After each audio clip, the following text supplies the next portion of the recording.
अब हम पढ़ेंगे एडजेक्टिव। तो एडजेक्टिव का हिंदी मीनिंग होता है विशेषण। ये इसकी डेफिनेशन देखते हैं। An adjective is a word used to qualify a noun और प्रोनाउन। मतलब जो एडजेक्टिव होता है वो मतलब जो नाउन और प्रोनाउन की क्वालिफाई करता है। क्वालिफाई करना मतलब उसकी विशेषता बताना, उनकी क्वालिटी बताना। जिनकी विशेषता बताते हैं उन्हें एडजेक्टिव कैसे कहते हैं। जैसे कि इसमें हिंदी में दिया है, एडजेक्टिव का एक ऐसा वर्ड है जो किसी नाउन और प्रोनाउन को क्वालिफाई करने के लिए प्रयुक्त होता है। दूसरे शब्दों में विशेषता बताने वाले शब्द को एडजेक्टिव कहा जाता है। मतलब जो विशेषता बताते हैं, जो क्वालिटी बताते हैं, उसे एडजेक्टिव्स कहते हैं। जैसे इसमें एग्जांपल्स दिए, she is a beautiful women, Ajit is handsome and intelligent, he has a big house, it is a charming scenery, he is rich. इस टाइप के एग्जांपल्स है। ऊपर दिए गए सेंटेंस में beautiful, handsome and intelligent, big, charming, rich का प्रयोग women, Ajit, house, scenery ही विशेषता बताने के लिए किया गया है। अतः ये एडजेक्टिव्स है। मतलब जैसे सी इज़ अ ब्यूटीफुल वुमेन दिया है तो ब्यूटीफुल क्या है, इसमें विशेषता बता रहा है। She is a beautiful women, Ajit handsome and intelligent. इस तरीके से इसके एग्जाम्पल्स है। अब इसके use of adjectives. There are two uses of adjective. First attributive use और नेक्स्ट है प्रीडिकेटिव यूज। तो फर्स्ट हम देखेंगे एट्रीब्यूटिव यूज। जब किसी एडजेक्टिव का प्रयोग नाउन के पहले हो, मतलब कोई एडजेक्टिव है उसका यूज नाउन के पहले हो, तो एडजेक्टिव के ऐसे प्रयोग को एट्रीब्यूटिव यूज कहते हैं। एट्रीब्यूटिव यूज कहते हैं। तो इसका फर्स्ट एग्जांपल है, मतलब जैसे कोई नाउन के पहले किसी एडजेक्टिव का यूज किया जाए तो वो होगा एट्रीब्यूटिव यूज। तो इसका एक एग्जांपल दिया यहाँ, he has a red pen. तो पेन इसमें क्या है, नाउन, थिंक है ना, और एडजेक्टिव क्या है, रेड। इसकी क्वालिटी बता रहा है ना, वो रेड पेन है करके, ऐसा। तो he has a red pen. फिर इसका नेक्स्ट एग्जांपल क्या है, he was an intelligent man. He was an intelligent man. Intelligent क्या हो गया, एडजेक्टिव हो गया, और मैन क्या हो गया, नाउन। ये हो गया। ऊपर दिए गए सेंटेंस में पेन और मैन के पहले क्रमशः रेड, इंटेलिजेंट एडजेक्टिव्स का प्रयोग हुआ है, जो एट्रीब्यूटिव यूज कहलाता है। यही जो एग्जांपल्स बताए हैं इसमें रेड और इंटेलिजेंट ये एडजेक्टिव्स का प्रयोग किया गया है, तो इनको एट्रीब्यूटिव यूज कहते हैं। अब नेक्स्ट है प्रीडिकेटिव यूज। प्रीडिकेटिव यूज जब किसी एडजेक्टिव का प्रयोग नाउन के पहले नहीं होता है, अर्थात सेंटेंस के प्रीडिकेटिव पार्ट में सब्जेक्ट के रूप में प्रयुक्त नाउन और प्रोनाउन की विशेषता बताने के लिए होता है। मतलब इसमें जैसे हमने कोई सेंटेंस लिखे तो उसमें जो नाउन है और प्रोनाउन है उसकी प्रीडिकेटिव पार्ट को सब्जेक्ट के रूप में नाउन और प्रोनाउन की विशेषता बताता है, बोल रहा है, तो वो होता है प्रीडिकेटिव यूज। नाउन के पहले नहीं होता ये, जैसे कि एट्रीब्यूटिव होता है वैसा नहीं होता। इसमें क्या होता है, जब सेंटेंस में प्रीडिकेटिव पार्ट में सब्जेक्ट के रूप में नाउन और प्रोनाउन की विशेषता बताने के लिए यूज़ किया जाता है, तो उसको बोलते हैं प्रीडिकेटिव यूज। जैसे सी वॉज इंडस्ट्रियस, प्रीडिकेटिव पार्ट आया ना इसमें। फिर क्या है, मानेश्वर बाबू इज इंटेलिजेंट। तो इसमें सी क्या है, प्रोनाउन है। सी वॉज इंडस्ट्रियस। फिर क्या, मानेश्वर बाबू इज इंटेलिजेंट, ये क्या है, नाउन है। ऊपर दिए गए सेंटेंस में इंडस्ट्रियस, इंटेलिजेंट का प्रयोग प्रिडिकेटिव पार्ट में हुआ है, जो सब्जेक्ट के रूप में प्रयुक्त प्रोनाउन सी तथा नाउन मानेश्वर बाबू के विशेषता बता रहा है। मैंने आपको पहले बताया, इसमें जो इंडस्ट्रियस है, इंडस्ट्रियस क्या है, एक प्रीडिकेटिव पार्ट है, प्रीडिकेटिव पार्ट है और इंटेलिजेंट भी है। तो जो सब्जेक्ट के रूप में प्रयुक्त हुए वो क्या है, सी और मानेश्वर बाबू है। वो विशेषता बता रहे सी की और मानेश्वर बाबू की, जो प्रीडिकेटिव यूज कहलाता है। तो अब हमको समझ में आ गया एट्रीब्यूटिव और प्रीडिकेटिव यूज एडजेक्टिव का। तो अब इसमें कुछ ध्यान देने वाली बात है, क्या बोल रहा है, एट्रीब्यूट यूज और प्रीडिकेटिव यूज, तो ये दोनों को किस तरीके से किया जाता है। जैसे इसमें एट्रीब्यूटिव नाउन के हिसाब से दिया है, तो जैसे एट्रीब्यूटिव यूज में कैसा होता है, उसके बाद उसके पहले नाउन लगना चाहिए, उसके पहले बोलती हूँ,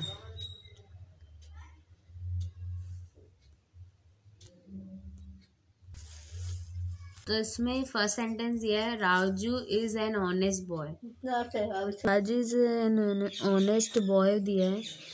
तो इसमें एट्रीब्यूटिव यूज में क्या बोला गया था हमको कि जब किसी एडजेक्टिव का प्रयोग नाउन के पहले होता है, तो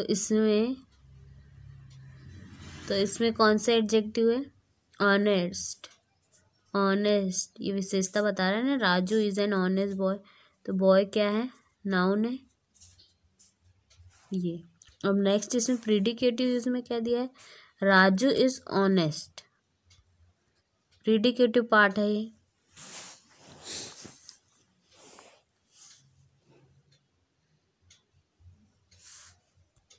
इसलिए इसमें प्रीडिकेटिव पार्ट है, इसलिए इसमें राजू इज ऑनेस्ट लगा। अब इसमें ये कुछ इसके एग्जाम्पल्स हैं, जैसे he was a laborious man, he was laborious, America has a big army, America is big, this is a red book, this book is red. इसमें इस तरीके से दिए हुए।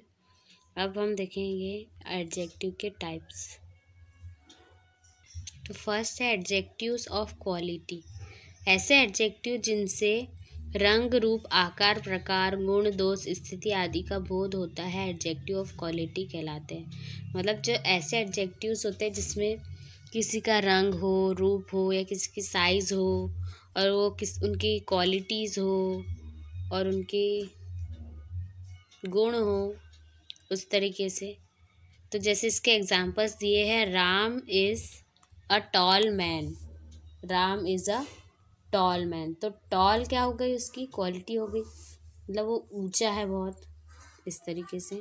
फिर क्या है, he is a foolish student, ये उसका दोष हो गया, ये भी उसकी क्वालिटी ही बता रहा है ना।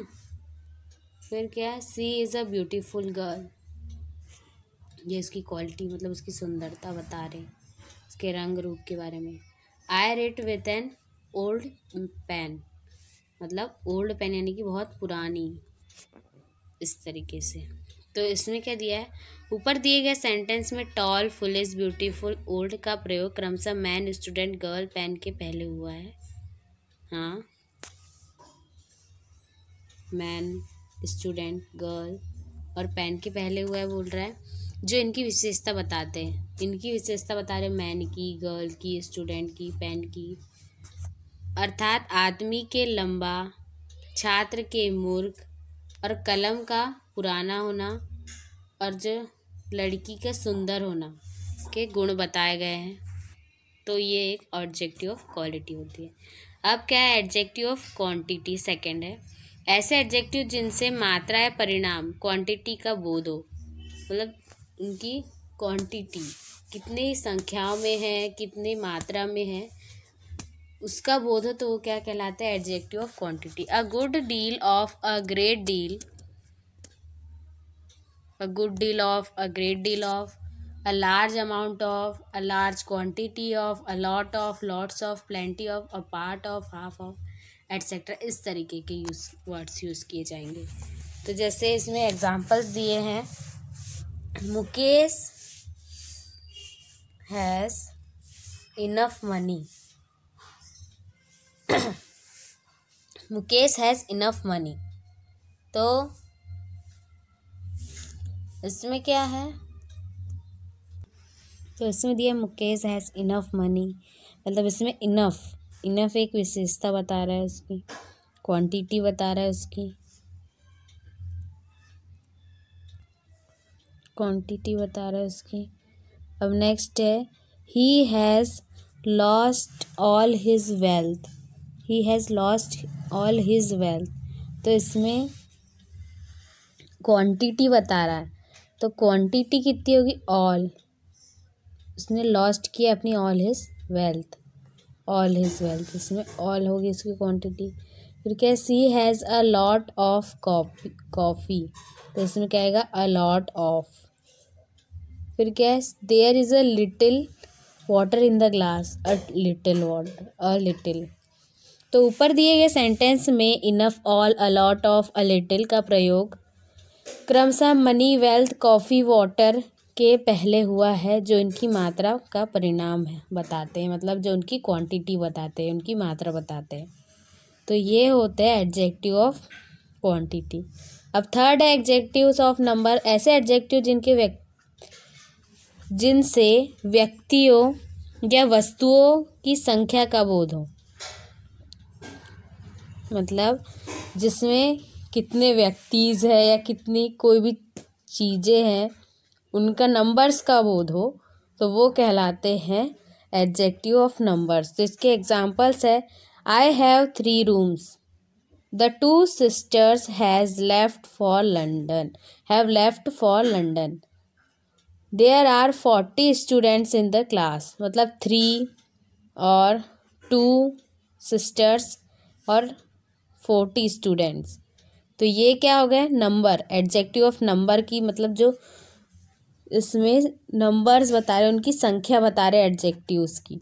जैसे कि 3 रूम्स में 3 और 2 सिस्टर्स में 2, आई हैव 3 रूम्स में 3 थिंग्स की बताया, आई हैव 2 सिस्टर्स में व्यक्तियों के बारे में बताया, और 40 स्टूडेंट्स भी व्यक्तियों के बारे में ही बताया है।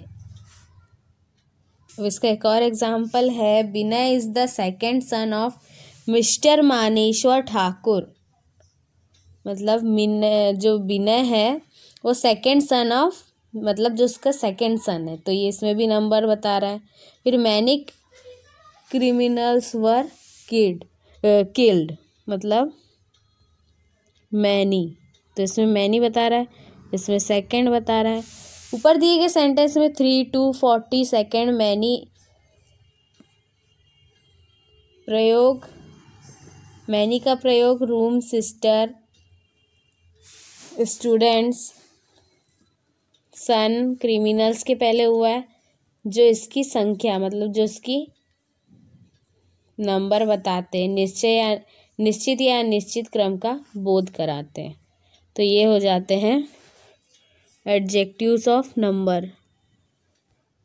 तो एडजेक्टिव ऑफ नंबर्स के कुछ टाइप्स दिए हैं, डिफिनिट एडजेक्टिव नंबर्स और indefinite adjectives of number.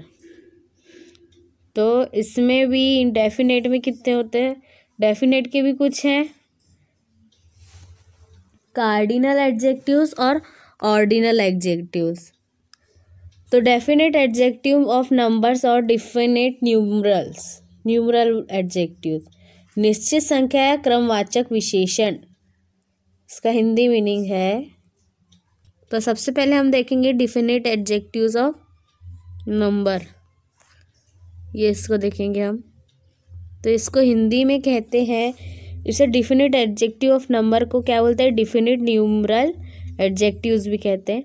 Hindi में से कहते हैं निश्चित संख्या या क्रमवाचक विशेषण, वे एडजेक्टिव्स जो व्यक्तियों या वस्तुओं को निश्चित संख्या, क्रम, ऑर्डर का बोध कराते हैं, मतलब किसी ऑर्डर के हिसाब से चलते हैं, जैसे 1, 2, 3 इस टाइप से, तो वो कोई क्रम से जो चलते हैं, इन्हें कहते हैं डिफिनेट एडजेक्टिव ऑफ नंबर या डिफिनेट न्यूमरल एडजेक्टिव्स, निश्चित संख्या या क्रमवाचक विशेषण। इसके एग्जाम्पल्स है आई हैव 2 ब्रदर्स, तो ये एक निश्चित संख्या है।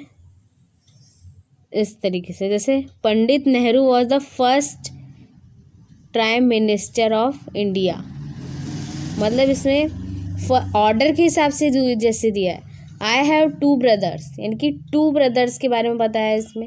और फिर पंडित नेहरू वॉज द फर्स्ट, तो इसमें क्या बोल रहा है, ये ऊपर दिए गए सेंटेंस में 2 फर्स्ट का प्रयोग क्रमशः ब्रदर्स प्राइम मिनिस्टर के पहले हुआ है, जो इनकी निश्चित संख्या तथा क्रम का बोध कराता है। मतलब इनकी निश्चित संख्या, मतलब ये चीज़ निश्चित है कि वो फर्स्ट प्राइम मिनिस्टर बने थे पंडित नेहरू, और ये चीज़ भी निश्चित है कि आई हैव 2 ब्रदर्स, मेरे 2 भाई हैं, ऐसा।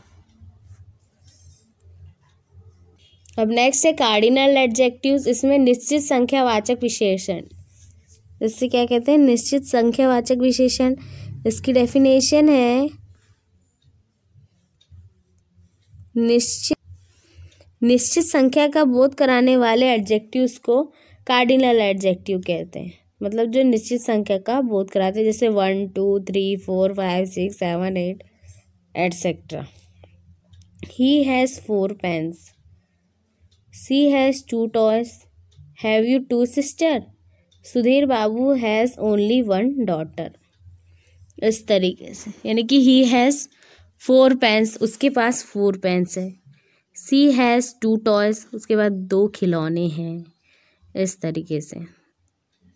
अब इसमें दिया है और एक और हाँ, इसमें दिया ऑर्डिनल एडजेक्टिव्स, निश्चित क्रमवाचक विशेषण। ये इसी के 2 टॉपिक्स है डिफिनिट एडजेक्टिव्स के, कार्डिनल और ऑर्डिनल। निश्चित क्रमवाचक विशेषण, निश्चित क्रम यानी कि ऑर्डर का बोध कराते हैं। ऑर्डर के बोध कराने वाले एडजेक्टिव को ऑर्डिनल एडजेक्टिव कहते हैं। जैसे इसमें next, last, first, second, third, fourth, fifth, six, इस तरह से। जैसे इसका एक एग्जांपल है, the first chapter of this book is syntax. तो ये तो एक निश्चित है ना कि वो जो फर्स्ट चैप्टर है वो बुक का क्या है, सिंटैक्स है।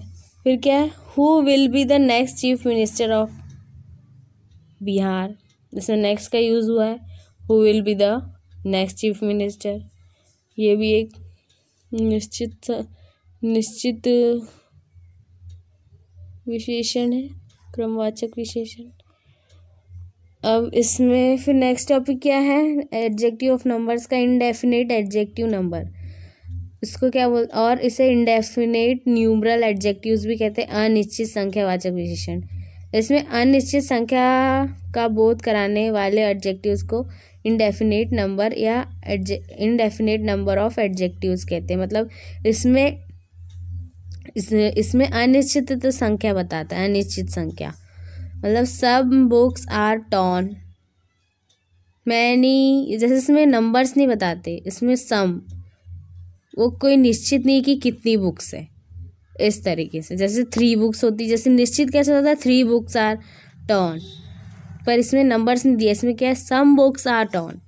फिर नेक्स्ट है many students are laborious, many students, इसमें नंबर ऑफ स्टूडेंट्स नहीं दिया है, इसमें मैनी, इसमें बताया कि बहुत सारे स्टूडेंट्स हैं पर कितने हैं ये नहीं पता है। आई हैव फ्यू पेन्स, मतलब कुछ पेन्स हैं मेरे पास पर कितनी है ये नहीं पता। फिर मोस्ट बॉयज़ आर जेंटल, कुछ बॉयज़ जेंटल होते हैं। इस तरीके से तो कौन कौन से होते हैं ये नहीं पता, कुछ होते हैं ऐसा बोला है, ये होते हैं। मतलब इसमें अनिश्चित संख्या का बोध होता है। अब नेक्स्ट है प्रॉपर एडजेक्टिव्स, ऐसे एडजेक्टिव जो प्रॉपर नाउन्स से प्रॉपर एडजेक्टिव कहलाते हैं। जो प्रॉपर नाउन्स होते हैं उनको जो प्रॉपर एडजेक्टिव बोलते हैं तो वो होते हैं प्रॉपर एडजेक्टिव। ऐसे एडजेक्टिव जो प्रॉपर नाउन से प्रॉपर एडजेक्टिव कहलाते हैं वो होते हैं प्रॉपर नाउन। इसके कुछ एग्जांपल्स है, जैसे प्रॉपर नाउन में कैसे बोलेंगे, कनाडा, तो प्रॉपर एडजेक्टिव में उसी को क्या बोलेंगे, कैनेडियन। फिर प्रॉपर नाउन क्या होता है, जर्मनी, तो इसको प्रॉपर एडजेक्टिव में क्या बोलेंगे, German. Greece Greek, India Indian, Italy Italian, Italian, Russia Russian, Asia Asian, England English, France French, Holland Dutch, Brazil Brazilian, British etcetera. Proper noun और प्रॉपर एडजेक्टिव दोनों का फर्स्ट लेटर कैपिटल होता है। जो proper noun होते हैं और जो प्रॉपर एडजेक्टिव्स होते हैं उसमें जो दोनों का फर्स्ट लेटर क्या होगा, कैपिटल होगा। अब नेक्स्ट है पॉजिटिव एडजेक्टिव्स। पॉजिटिव एडजेक्टिव्स में क्या होता है, स्वामी या मालिक का बोध कराने वाले एडजेक्टिव को पॉजिटिव एडजेक्टिव कहते हैं। ये हमेशा नाउन के लिए प्रयुक्त होते हैं। मतलब जैसे कोई मालिक कोई स्वामी के बारे में बता रहा है, स्वामी का बोध कराने वाले पॉजिटिव एडजेक्टिव होते हैं। जैसे इसमें एग्जांपल्स दिए, this is your pen, this are our chairs, this is my car, this are is books. मतलब जो पेन, जैसे इसमें क्या बोला है, दिस इज योर पेन, यानी कि ये तुम्हारी पेन है, तुम इस पेन के मालिक हो, इस तरीके से बताया गया है। और फिर दैट इज माई कार, यह मेरी कार है, मेरी कार है, यानी कि इसमें तो यही इसमें दिया हुआ है। इसके एग्जाम्पल्स हैं। ऊपर दिए गए सेंटेंस में योर, माई, आवर, हीज का प्रयोग क्रमशः पेन, कार, चेयर्स, बुक्स के पहले हुआ है जो इनके साथ संबंध या अधिक स्वामी मालिक का बोध कराते हैं। मतलब तुम उस चीज के मालिक हो, उस चीज के स्वामी हो, इस तरीके से बताया गया है इसमें। अब नेक्स्ट है डिस्ट्रीब्यूटिव एडजेक्टिव। दो या दो से अधिक व्यक्तियों या वस्तुओं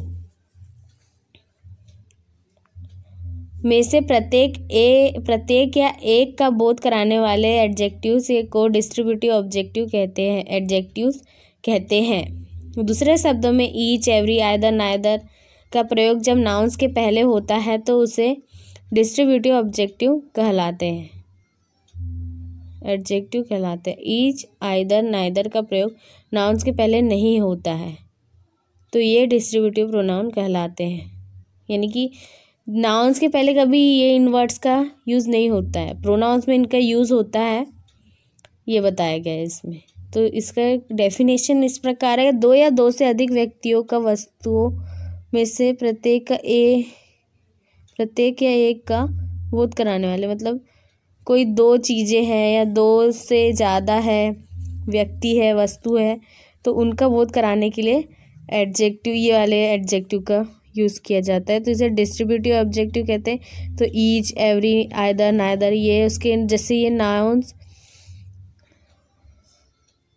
के पहले होता है इसका यूज़, तो उसे डिस्ट्रीब्यूटिव एडजेक्टिव कहते हैं।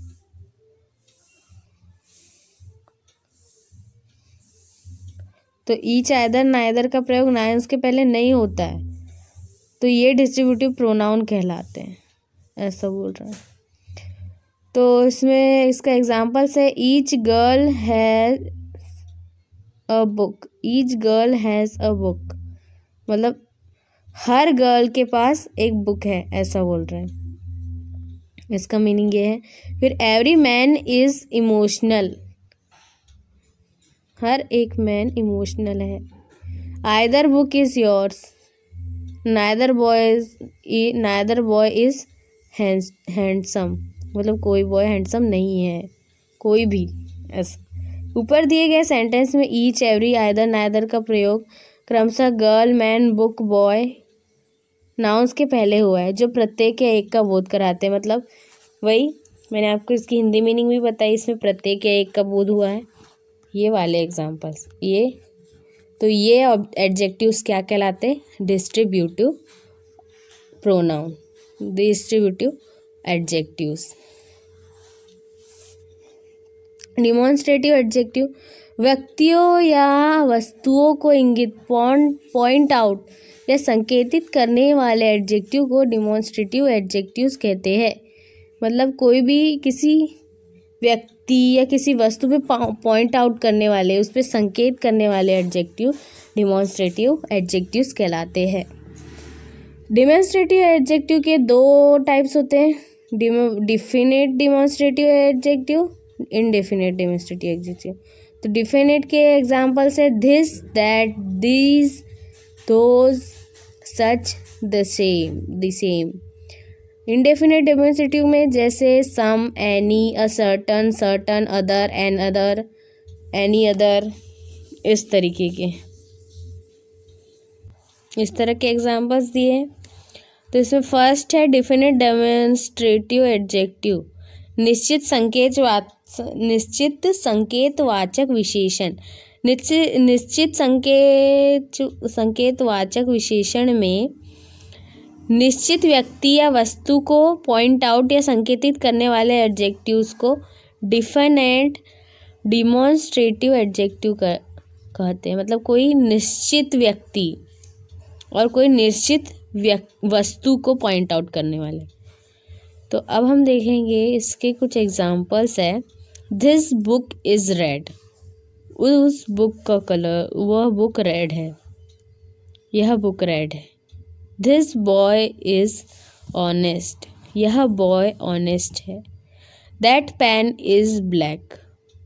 मतलब इसमें कोई निश्चित व्यक्ति या कोई निश्चित वस्तु को पॉइंट आउट किया गया है।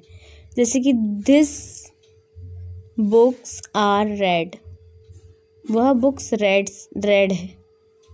This boys are honest, that girl is ugly, इस तरीके से। अब नेक्स्ट है इनडेफिनिट डिमॉन्स्ट्रेटिव एडजेक्टिव्स, अनिश्चित संकेतवाचक विशेषण। अनिश्चित व्यक्ति या वस्तु को इंगित या संकेतित करने वाले एडजेक्टिव्स को इनडेफिनिट डिमॉन्स्ट्रेटिव एडजेक्टिव कहते हैं।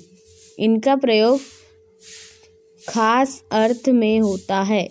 जैसे some mister Jha is looking for you. यहाँ सम का खास अर्थ अज्ञात है। कोई या अज्ञात मिस्टर झा तुम्हें खोज रहे हैं। इसमें सम का यूज़ किया गया है। जैसे कि कोई, इसमें सम का यूज़ कैसे, ये बहुत खास अर्थ के लिए प्रयोग किया जाता है। बोल रहा है ये एडजेक्टिव ये अनिश्चित व्यक्ति या वस्तु के लिए पॉइंट आउट किया जाता है। तो इसमें some mister Jha is looking for you, तो सम मिस्टर झा यानी कि सम यानी कि कोई या कोई अज्ञात mister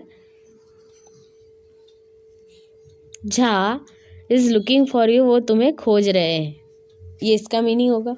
you met a certain women yesterday evening.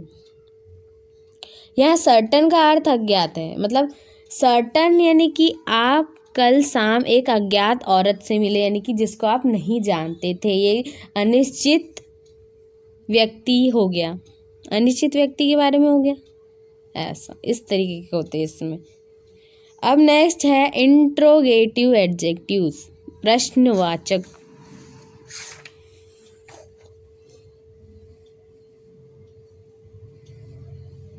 प्रश्नवाचक विशेषण कहते हैं इसे। प्रश्न पूछने के लिए प्रयुक्त किए जाने वाले एडजेक्टिव्स को इंट्रोगेटिव एडजेक्टिव कहते हैं। मतलब जैसे किसी क्वेश्चन करना है तो उसके लिए ये वाले एडजेक्टिव्स यूज करते हैं। जैसे which pen is yours, whose notebook is this, what book do you want to read, ये हो गए। जैसे ऊपर दिए गए सेंटेंस में विच, हुज, व्हाट का प्रयोग क्रमशः पेन, नोटबुक, बुक, नाउन्स के पहले प्रश्न पूछने के लिए हुआ है, अतः ये इंट्रोगेटिव एडजेक्टिव्स कहलाते हैं। नाउन्स के पहले प्रयुक्त ना हो ये इंट्रोगेटिव प्रोनाउंस कहलाते हैं।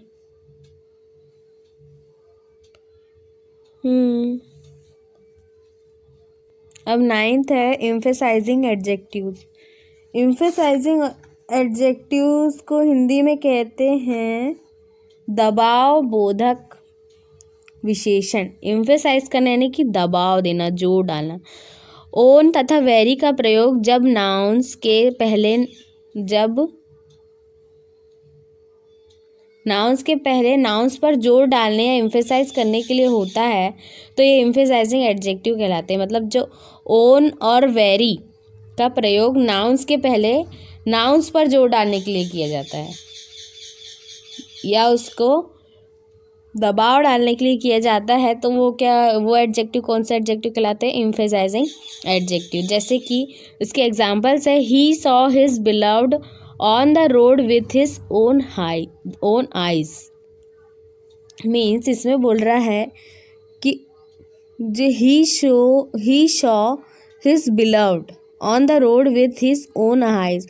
ओन आइज मतलब ओन क्या हो गया? उसने अपनी खुद की आँखों से उसकी बिलव्ड को देखा, रोड पर देखा, ऐसा बोल रहा है, अपनी ओन आइज से। तो ओन इसमें क्या हो गया? नाउन हो गया और वो नाउन इसमें जोर डाल रही है, एम्फेसाइज कर रही है। फिर she killed her husband before his very eyes.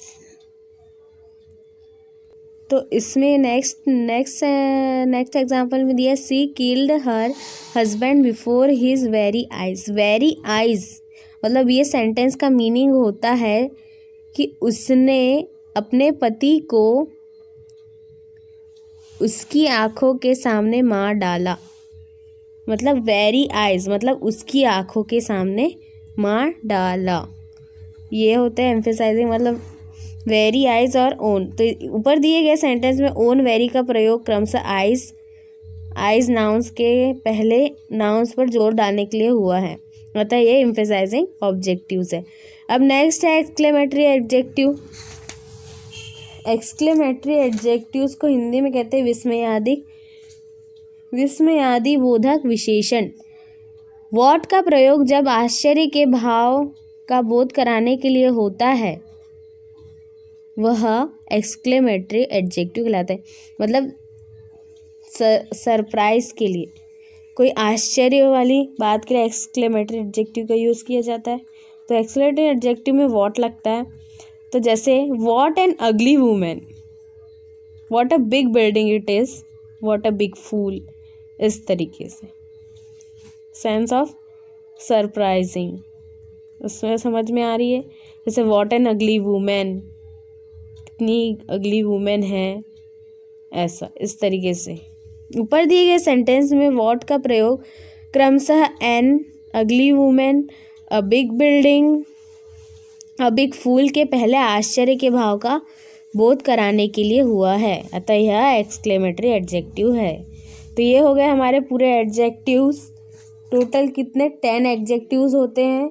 Adjective of quality, adjective of quantity, adjective of number, proper adjective, possessive adjective, distributive adjective, demonstrative adjective, interrogative adjective और एम्फेसाइजिंग एडजेक्टिव्स। ये सारे एडजेक्टिव्स हो गए। तो आज की क्लास यहीं finish होती है। Thank you. अगर वीडियो पसंद आए तो लाइक, शेयर, कमेंट ज़रूर करें। Good morning friends, welcome to Samadhan study. आज हमारी इंग्लिश की नेक्स्ट क्लास है। आज हम पढ़ने वाले हैं प्रोनाउन। तो आज का हमारा टॉपिक है प्रोनाउन। अभी हमने इससे पहले पढ़ा नाउन, अब हम पढ़ेंगे प्रोनाउन। प्रोनाउन क्या होते हैं? तो ये प्रोनाउन की डेफिनेशन है। प्रोनाउन को हिंदी में कहते हैं सर्वनाम। Pronouns means for a noun, a pronoun is a word use instead of noun. मतलब जो प्रोनाउन जो है वो नाउन के इंस्टेड में यूज़ किया जाता है, प्रोनाउन के वर्ड्स को। मतलब नाउन के बदले प्रयुक्त होने वाले शब्द को प्रोनाउन कहते हैं। जैसे नाउन के जो बदले में नाउन की जगह पर जो वर्ड यूज़ किए जाते हैं उसे प्रोनाउन कहते हैं। जैसे Ram is a handsome boy, he is my student, Sita is a beautiful girl, she lives with her husband, a dog is a pet animal, it barks at night. आमतौर पर आप जानते हैं कि नाउन के रेपिटिशन को रोकने के लिए प्रोनाउन का प्रयोग किया जाता है। किसी भी वाक्य में एक ही नाउन को बार बार प्रयोग करने से वाक्य की सुंदरता खत्म हो जाती है। अर्थात वाक्य भद्दा लगता है। यही मुख्य कारण है कि नाउन के बदले प्रोनाउन का प्रयोग किया जाता है। मतलब ये कहना चाह रहा है कि जैसे हम कोई सेंटेंस लिखते हैं तो कोई सेंटेंस को, वही सेंटेंस को बार बार लिखने से, बार बार उसको बोलने से उसकी जो सुंदरता रहती है वो ख़त्म हो जाती है। वो वाक्य उतना अट्रैक्टिव नहीं रहता जितना वो एक बार बोलने से रहता है। तो इसी कारण से नाउन के बदले प्रोनाउन का प्रयोग किया जाता है। ऊपर दिए गए एग्जाम्पल में नाउन के रूप में राम, सीता, अ डॉग का प्रयोग किया गया है। बाद के वाक्यों में आप देखते हैं राम, सीता, अ डॉग के बदले प्रोनाउन के रूप में ही, शी, इट का प्रयोग किया गया। ये जो हमने एग्जाम्पल्स देखे, इसमें जैसे Ram is a handsome boy दिया है, तो इसमें क्या दिया है, राम की जगह ही इज़ माई स्टूडेंट। यहाँ Sita is a beautiful girl दिया है, फिर यहाँ क्या दिया है, ही इज़ माई स्टूडेंट, फिर she is lives with her husband, a dog is a pet animal, तो इट बार्क्स। तो इसमें क्या है, राम नाउन है, ही क्या है, प्रोनाउन है, सीता नाउन है, सीता नाउन है, शी प्रोनाउन है। फिर वही इस तरीके से दिया। अब ध्यान दें, एग्जाम्पल नंबर 1 में Ram third person singular number masculine gender तथा नॉमिनेटिव केस का नाउन है। जहाँ यहाँ पे जो फर्स्ट एग्जाम्पल दिया है उसमें क्या है, राम है, थर्ड पर्सन सिंगुलर नंबर है, ये राम मतलब एक सिंगुलर पर्सन के लिए बोला गया है, और ये मस्कुलिन यानी कि मेल के लिए बोला गया है, और ये नॉमिनेटिव केस का नाउन है। राम के पर्सन नंबर जेंडर तथा केस के मुताबिक बाद के वाक्य में प्रोनाउन ही का प्रयोग किया गया है। मतलब जैसे राम के, जो राम बोल रहा है थर्ड पर्सन है, सिंगुलर नंबर और मस्कुलिन जेंडर है, और नॉमिनेटिव केस का नाउन है बोल रहा है, तो राम के पर्सन नंबर जेंडर तथा केस के मुताबिक के वाक्य में प्रोनाउन ही का प्रयोग किया जा रहा है बोल रहा है। मतलब जो राम की जगह पर ही का प्रयोग किया जा रहा है, ही का। अब वही एग्जाम्पल नंबर 2 है, सीता जैसे सीता क्या है, थर्ड पर्सन है, सिंगुलर नंबर है, फेमिनाइन जेंडर है, नॉमिनेटिव केस का नाउन है ये। सीता के पर्सन नंबर जेंडर तथा केस के मुताबिक बाद के वाक्य में प्रोनाउन सी का प्रयोग किया गया है। इसमें मैंने आपको इसमें पहले ही बताई। फिर जैसे एग्जांपल नंबर 3 में ए डॉग के थर्ड पर्सन सिंगुलर नंबर है, ये भी मस्कुलिन जेंडर है, तथा नॉमिनेटिव केस का नाउन है ये। और a dog person number gender तथा केस के मुताबिक बाद में वाक्य में प्रोनाउन इट का प्रयोग किया गया है, इसमें इट का प्रयोग किया गया है इसमें। तो अर्थात नाउन के पर्सन नंबर जेंडर तथा केस के मुताबिक ही प्रोनाउन का यूज़ किया, मतलब प्रयोग किया जाता है। जो नाउन होता है उसके पर्सन नंबर और जेंडर के केस के मुताबिक ही, जेंडर तथा केस के मुताबिक ही प्रोनाउन का प्रयोग किया जाता है। इसका कहने का मतलब ये है। अब काइंड्स ऑफ प्रोनाउंस के कितने टाइप्स होते हैं ये बोला गया। तो फर्स्ट है पर्सनल प्रोनाउंस। इसको हिंदी में बोलते हैं पुरुषवाचक सर्वनाम। I, me, we, us, you, he, him, she, her, it, they, them, ये इसके कुछ एग्जाम्पल्स है। फिर नेक्स्ट है पोजेसिव प्रोनाउंस, अधिकारवाचक सर्वनाम। Mine, ours, yours, his, hers, theirs. फिर नेक्स्ट है डिमॉन्स्ट्रेटिव प्रोनाउंस, संकेतवाचक सर्वनाम। This, that, this, those, such, the same. Distributive pronouns, व्यष्टिवाचक सर्वनाम। Each, either, neither. Reciprocal pronouns, पारस्परिक संबंधवाचक सर्वनाम। Each other, one another. Reflexive pronoun, निजवाचक सर्वनाम। Myself, ourself, yourself, yourself, himself, herself, itself, themselves, oneself. फिर क्या इम्फेथिक और इम्फेसाइजिंग प्रोनाउंस यानी दबाव सूचक सर्वनाम। Myself, ourself, yourself, himself, herself, itself, themself, all self का प्रयोग जब सब्जेक्ट कर्ता को इम्फेसिस यानी कि दबाव जोर करने के लिए किया जाता है तब ये इम्फेटिक इम्फेसाइजिंग प्रोनाउंस कहलाते हैं। अर्थात इम्फेटिक प्रोनाउंस का प्रयोग सामान्यतः सब्जेक्ट के तुरंत बाद होता है। इम्फेटिक और इम्फेसाइजिंग प्रोनाउंस का मतलब ये है कि जैसे हम कोई सब्जेक्ट रहता है तो सब्जेक्ट में दबाव या जोर लगाने के लिए जोर लगाने के लिए जो वर्ड्स यूज़ किए जाते हैं माई सेल्फ, अवर सेल्फ, तो ये होते हैं एम्फेसाइजिंग, तब ये एम्फेटिक और एम्फेसाइजिंग प्रोनाउंस कहलाते हैं। ऐसा बोल रहा है, मतलब जो एम्फेटिक प्रोनाउंस का प्रयोग सब्जेक्ट के तुरंत बाद होता है, ऐसा बोल रहा है। जैसे ही हिमसेल्फ कम हियर, इसका एक एग्जाम्पल है he himself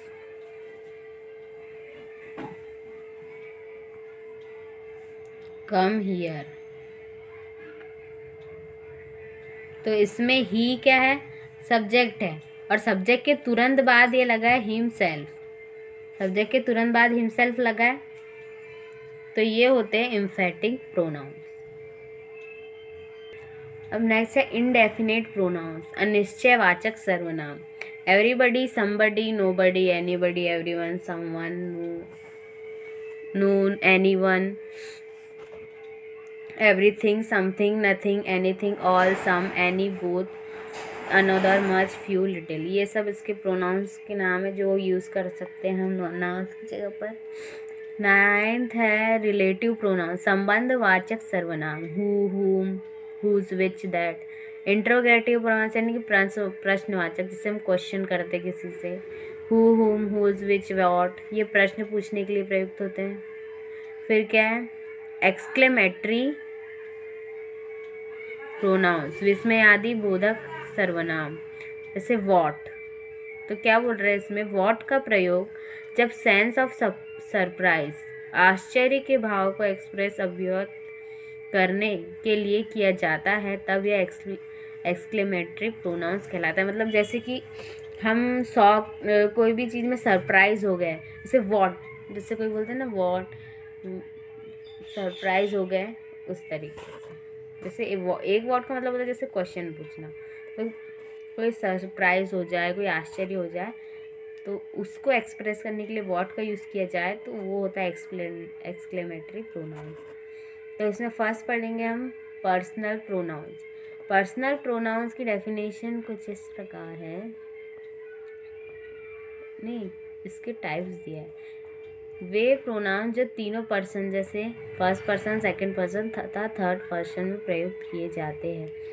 first person, third person और फर्स्ट पर्सन, सेकंड पर्सन और थर्ड पर्सन के लिए प्रयुक्त होते हैं, वो पर्सनल प्रोनाउंस कहलाते हैं, बोल रहे हैं। तो जैसे पर्सन पुरुष, सिंगुलर नंबर और प्लूरल नंबर, तो एक वचन और बहुवचन बोला है। तो फर्स्ट पर्सन यानी कि क्या होता है, फर्स्ट पर्सन यानी उत्तम पुरुष, आई, वी। फर्स्ट पर्सन में उत्तम पुरुष आया तो उसमें सिंगुलर नंबर में क्या आएगा, आई, और प्लूरल नंबर में बोला यानी कि दो लोगों के लिए बोला गया तो वी। तो ऐसे ही अब सेकंड पर्सन में क्या हो गया, सेकंड पर्सन यानी कि मध्यम पुरुष, तो मध्यम पुरुष के लिए क्या आ गया, यू। प्लूरल नंबर में भी क्या आ गया, यू। अब थर्ड पर्सन क्या होता है, अन्य पुरुष, ही, शी, इट, ये तीनों आ गए इसमें सिंगुलर नंबर में, और प्लूरल नंबर में आता है दे, ऐसा। अब क्या फर्स्ट पर्सन में दिया है, ये प्रोनाउन जिससे बोलने वाले स्पीकर का बोध होता है उसे फर्स्ट पर्सन का प्रोनाउंस कहा जाता है। मतलब जैसे कि ये ऐसे प्रोनाउंस है जैसे जिससे बोलने वाले के, कोई बोल रहा है तो उसके बारे में, जो इंसान बोल रहा होता है उसी के बारे में बोध होता है, फर्स्ट पर्सन कहलाता है। जैसे टेबल ऑफ फर्स्ट पर्सन दिया है यहाँ, number, nominative case, objective case, positive case. तो सिंगुलर नंबर के बारे में दिया है यहाँ, सिंगुलर और प्लूरल के बारे में। तो नॉमिनेटिव केस में सिंगुलर आई और ऑब्जेक्टिव केस में मी लगता है। ऐसे आई और मी का यूज़ अलग अलग इसमें यूज़ किया जाता है। जैसे नॉमिनेटिव केस में आई का यूज़ करेंगे, ऑब्जेक्टिव केस में मी का करेंगे। फिर वही प्लूरल केस में अस का यूज़ होता है। फिर क्या हो रहा है, पॉजेसिव केस में पॉजेसिव एडजेक्टिव और पॉजेसिव प्रोनाउन। तो पॉजेसिव एडजेक्टिव में माय लगेगा और पॉजेसिव प्रोनाउन में माइन लगेगा। प्लूरल में अवर लगेगा, प्लूरल में अवर पॉजेसिव एडजेक्टिव में, और पॉजेसिव प्रोनाउन में अवर्स लगेगा। ये फर्स्ट पर्सन के बारे में बताया गया। जैसे कि इसके एग्जांपल्स हैं, आई एम अ टीचर, तो इसमें आई लगा, आई एम अ टीचर, ये एक नॉमिनेटिव केस है और ये सिंगुलर प्रोनाउन के लिए किया गया, सिंगुलर प्रोनाउन के लिए किया गया। अब इसमें नेक्स्ट एग्जांपल है, you love me. You love me में मी ये ऑब्जेक्टिव केस है, सिंगुलर प्रोनाउन का है ये नॉमिनेटिव केस है और ये ऑब्जेक्टिव केस है। तो इसमें बोला गया नॉमिनेटिव केस क्या होते हैं। नॉमिनेटिव केस वो होते हैं कि जो नाउन और प्रोनाउन, अ नाउन और pronoun that function as subject of a verb is placed in nominative case. मतलब नॉमिनेटिव केस में जो सब्जेक्ट, जो दोनों फंक्शन के बीच में जो सब्जेक्ट का यूज़ किया जाता है उसे नॉमिनेटिव केस कहते हैं। तो वैसे ही नॉमिनेटिव केस में ये सिंगुलर पर्सन के लिए बोला गया है। तो सिंगुलर पर्सन का ये एग्जांपल है, आई एम अ टीचर। तो इसमें आई लगा है नॉमिनेटिव केस का, सिंगुलर पर्सन वाला फर्स्ट पर्सन का। फिर इसमें क्या है, यू लव मी में ये ऑब्जेक्टिव केस का लगा है। ऑब्जेक्टिव केस क्या बोलता है कि अ नाउन और pronoun that functions as object of a verb. तो जैसे उसके लास्ट में जो लगते हैं, जैसे कि सब्जेक्ट रहते हैं, ये जो सामने जो लगा ये क्या हुआ, सब्जेक्ट, और जो लास्ट में लगते हैं उसको क्या बोलते हैं, ऑब्जेक्ट। तो जैसे जो सब्जेक्ट लग गया तो उसको नॉमिनेटिव केस बोलते हैं और जो ऑब्जेक्ट लगा उसे ऑब्जेक्टिव केस बोलते हैं। तो इसमें और एग्जांपल है, this is my book. This is my book. तो इसमें माई क्या लगा है, पॉजेसिव ऑब्जेक्टिव। पॉजेसिव केस में लगा ये possessive objective adjective, possessive adjective लगा है, दिस इज माई बुक। फिर ऐसी that book is mine, that book is mine. तो इसमें माइन लगा यानी कि पॉजेसिव प्रोनाउन लगा इसमें। वैसे इसमें कुछ आगे एग्जांपल है, we are active, they help us, our country is great, this pens are ours. तो इसमें वी प्लूरल नंबर का लगा है और इसमें प्लूरल नंबर का नेक्स्ट एग्जांपल है, दे हेल्प अस, ये ऑब्जेक्टिव केस का है। और फिर आवर कंट्री इज ग्रेट, फिर दिस पेन्स आर अवर्स। तो ऊपर दिए गए सेंटेंस में जो अंडरलाइन किए गए शब्द हैं वो फर्स्ट पर्सन के प्रोनाउंस और एडजेक्टिव है।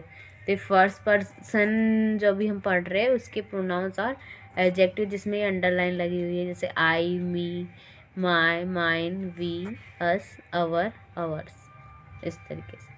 अब नेक्स्ट है सेकंड पर्सन, वे प्रोनाउन जिससे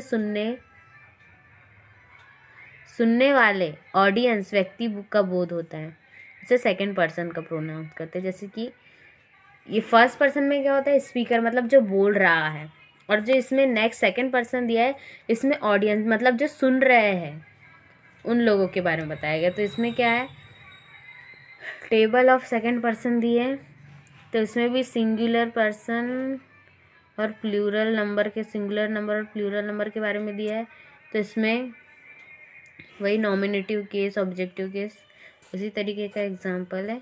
तो इसमें यू, सिंगुलर में भी यू, प्लूरल में भी यू और नॉमिनेटिव केस में भी यू और ऑब्जेक्टिव केस में भी यू दिया है। अब पॉजिटिव केस में क्या दिया है, पॉजिटिव एडजेक्टिव में यूअर का यूज़ होता है और पॉजिटिव प्रोनाउन में योर्स का यूज़ होता है। इसमें ये डिफरेंस है मेन। अब नेक्स्ट हम देखते हैं इसमें। अब इसमें नेक्स्ट इसके एग्जांपल्स दिए कुछ।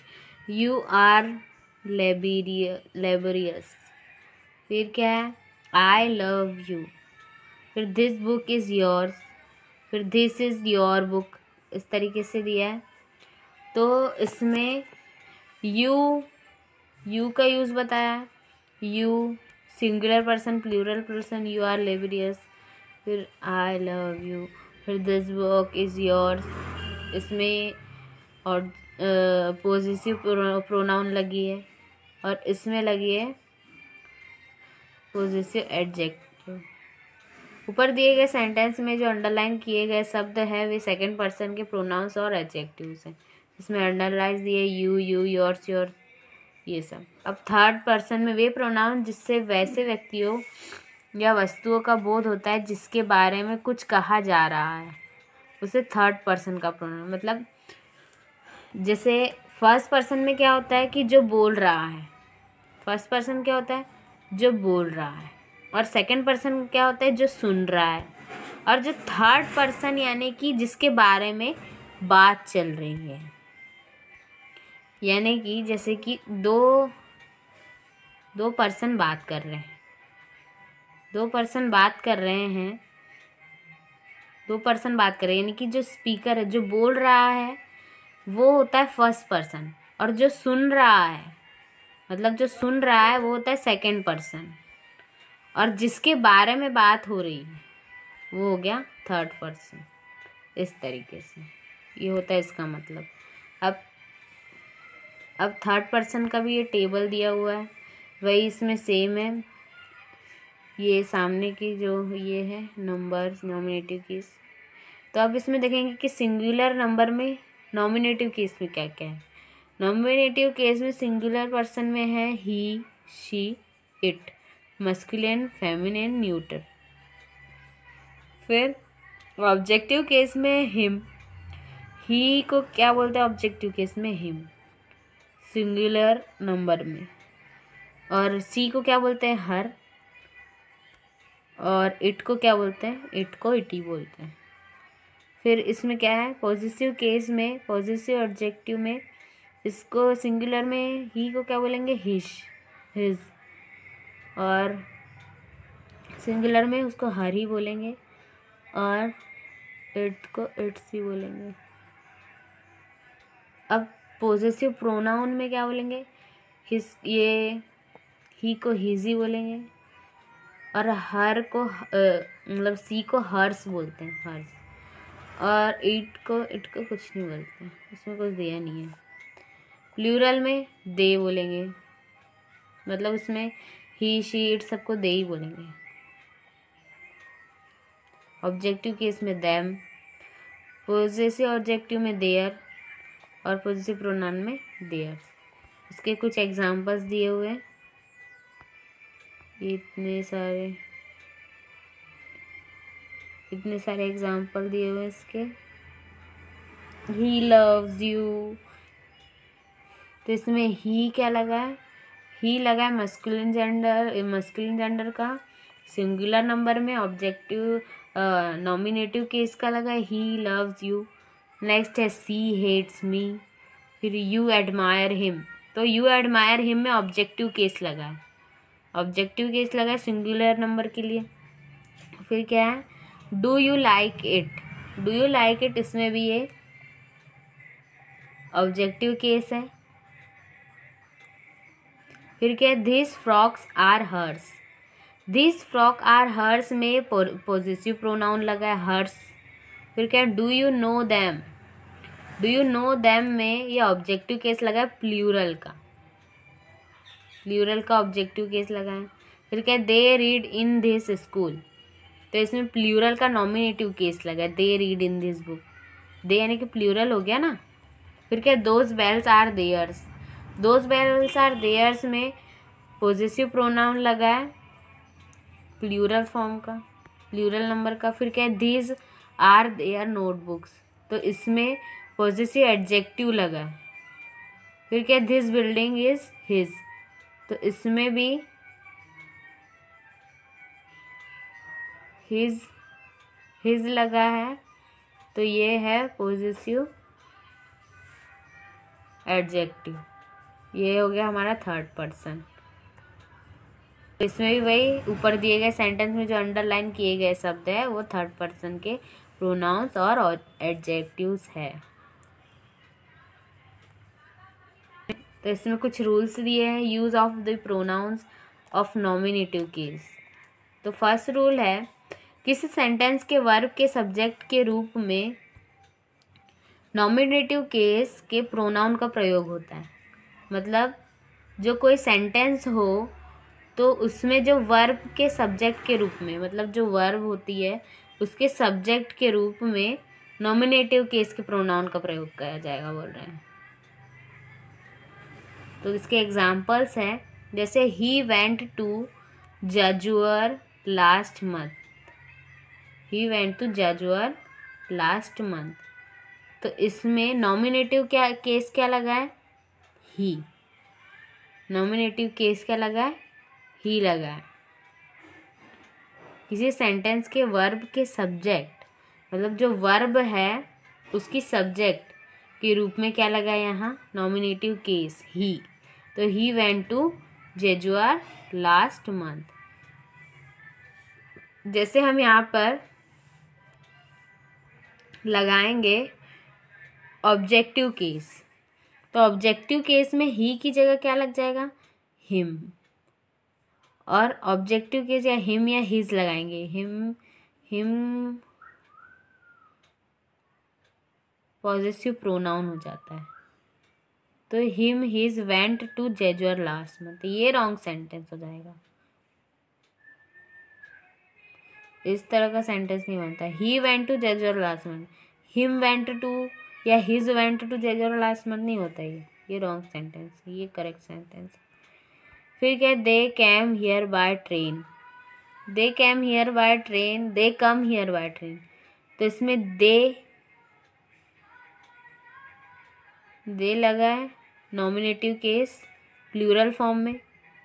फिर इसमें जैसे हम इसमें दूसरा लगा के देखेंगे, क्या, objective case them come here by train. Them ऐसा वर्ड्स होता ही नहीं है, देयर या देयर्स लगाएंगे, कम हियर, ये रॉन्ग सेंटेंस है, ये रॉन्ग सेंटेंस है, ये करेक्ट सेंटेंस। अब इसका रूल नंबर 2 है, किसी सेंटेंस के सब्जेक्ट के रूप में दो या दो से अधिक प्रोनाउंस किसी कंजक्शन एंड और एटसेट्रा से जुड़कर प्रयुक्त हो तो वो नॉमिनेटिव केस में होते हैं।